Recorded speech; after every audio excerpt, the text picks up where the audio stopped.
YouTube, Uncle Lucky here, and welcome back to another episode of Comic Book Quiz and Art. Today we're going to start our A to Z series.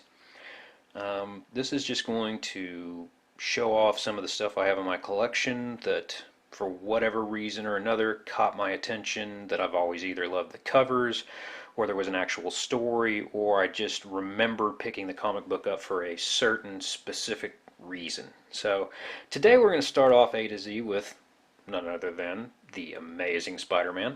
And as you can see here, this is to me, an amazing cover. And the story behind this one is, this is the brand new series, or at the time it was the Brand New Day series. This was pretty much post-Civil War. There was a lot of things going on in the Marvel Universe after Civil War ended, and this story arc in itself was very strange because Spider-Man's entire history pretty much goes missing. There's something deeper and darker inside the story that is, Spider-Man goes missing for something like 100 days, and nobody knows where he's at, and when he shows back up, nobody has any memory of who he is. You remember, if anybody read Civil War, you know anything about Civil War, he was unmasked during Civil War, and everybody knew he was Peter Parker, and the existence and who he was and what he did. But for whatever reason, when he comes back after the 100 days, nobody knows who he is or remembers anything about him. And there's somebody else, typical fanfare as usual. It's a story that goes back many years. Somebody's running around acting like Spider-Man.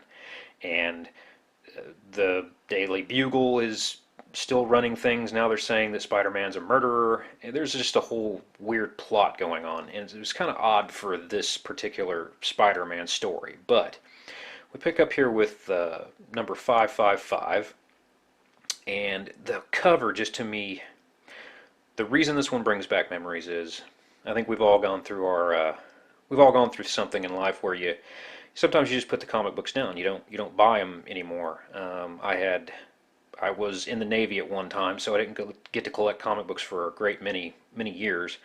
I picked some up overseas in different languages that I thought were cool, but this was the first time I'd went into a Hastings bookstore. At that time it was just pretty much starting to be something different. The Hastings bookstore was starting to morph. They started having comic books, and my wife and I had walked into Hastings one day on a whim just to see what was going on in there, and there this cover was just sitting on the shelf, and I thought it looked just beautiful.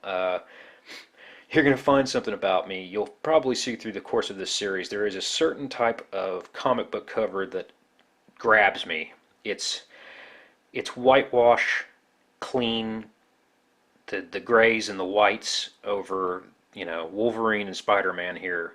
It's just an amazing looking cover. It's beautiful. This one came out in 2008.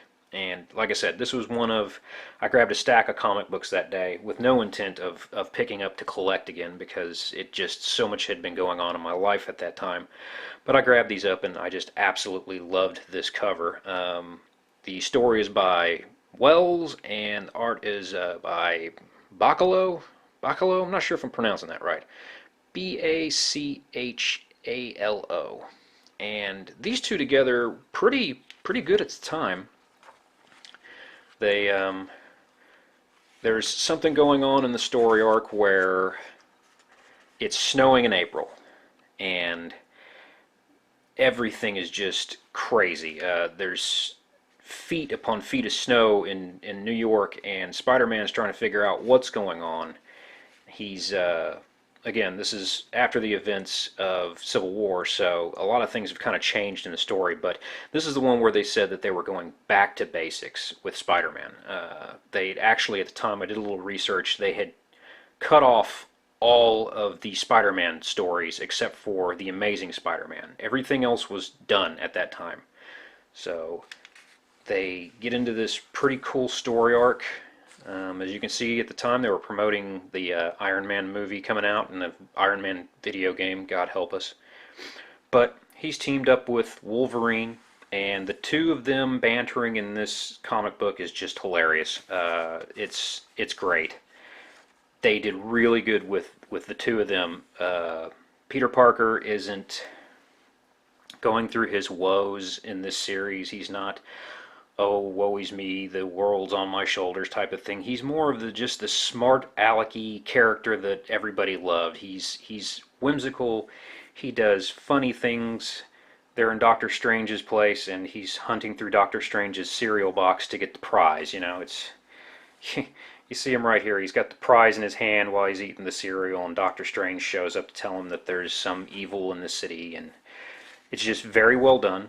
It's a very pretty comic book. It really, really is. It's got Doctor Strange in it, so you can't go wrong there. But the thing that just attracts me to this book so much is the snow, how they do the snow effect in it, and it's just beautiful. And he meets the big bad in the story, which is an interesting character I don't think was utilized very well, but there's whitewashed ninja soldier type characters. It's kind of weird. The story in itself is kind of off key, but it's a good book. It was an enjoyable read just for them bringing Wolverine into the mix, and the hilarity that ensues with the two of them, which goes into the next issue, which is 556. Oh, wrong one. 556. Again, you'll notice something about me. I really enjoy white background covers. I don't know what it is about them. I'm always attracted to them no matter what. This little blurb of color, blue and red, of Spider-Man walking through the snowstorm. It's a beautiful, amazing cover. It just, again, it was another one of those that caught me, and I just had to pick it up, even though I hadn't done Spider-Man comic books in years. Again, they go for the whitewash. J. Jonah Jameson has lost the Bugle. He's had a heart attack. He's in the hospital. But everything is done in, even with the deeper colors in the comic book, everything in these couple issues is still done with a white or a gray background. And it's really cool the way they did it. And in this, we meet the big bad, which he pops up. I can't remember his name. I think he's like Mayo or Mia. He's an ancient deity, some sort of god, and he's been called upon from somebody else who is practicing black magic and things like that. But he's a really cool looking character, and I don't think he really got utilized enough in this series, because he beats the crap out of Spider-Man very quickly, but the way it's done, he looks good. He's a creepy looking villain, and Spider-Man might look fat to you. It's because he's freezing to death out there in the cold, so he had some homeless guy stuff his costume with a whole bunch of newspapers and things to try and keep him warm. So it's good, man. They did a pretty good job. But these are memory comics for me because I picked them up. I remember when and where I picked them up and why, and I loved the covers to them. They're just beautiful. I never really got all that much more into the series, though. I picked up a couple more after this, but... And now, anybody that knows this artwork knows that this is Todd McFarlane. I picked this up for no other reason than I think it was my first comic book convention in Tampa, Florida. My uncle brought me to my first comic book convention ever. Really one of the best days ever. I remember it like it was yesterday. And at the time, McFarlane was massive. He was on the rise. He had just gone off to do open up his comic book, Image, and there was all this stuff going on around McFarlane. He was super hot at the time. Everybody was trying to collect his stuff, and I found this one at the Comic-Con in Tampa at the time, and that was the same time I met George Takei. He was there. He was signing and talking to everybody, and it was the first time I ever met him. Super cool guy, very, very nice, very personable. But I picked this comic up just because it was McFarlane, and I saved up, lunch money or whatever at the time.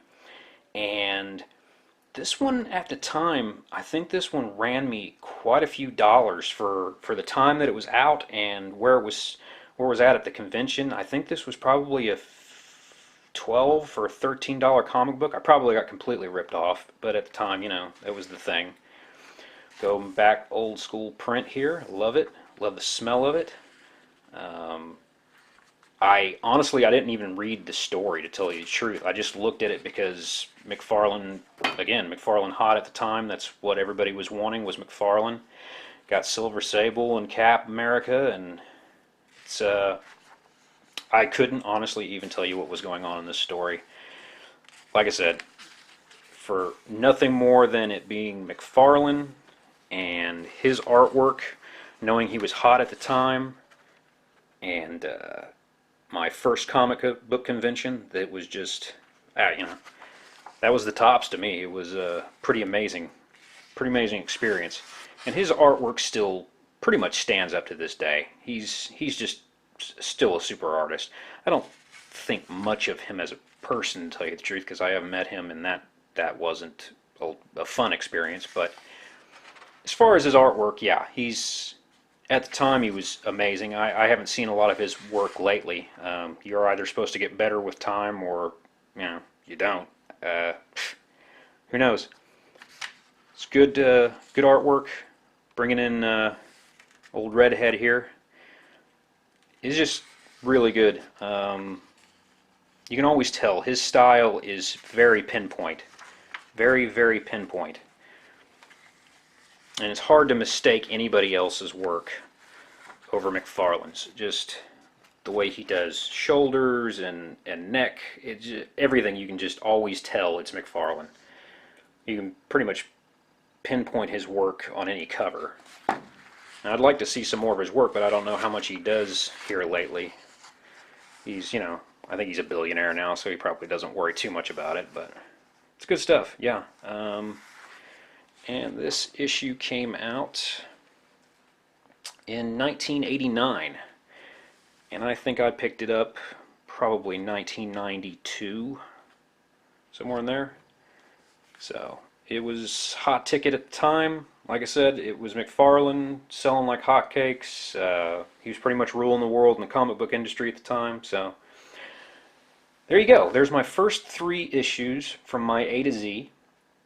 These all have some sort of memory for me, which is always good, I think. The difference between picking up a comic book just to pick it up and just have it, or having more of a memory about what you pick up. That's pretty important to me, at least.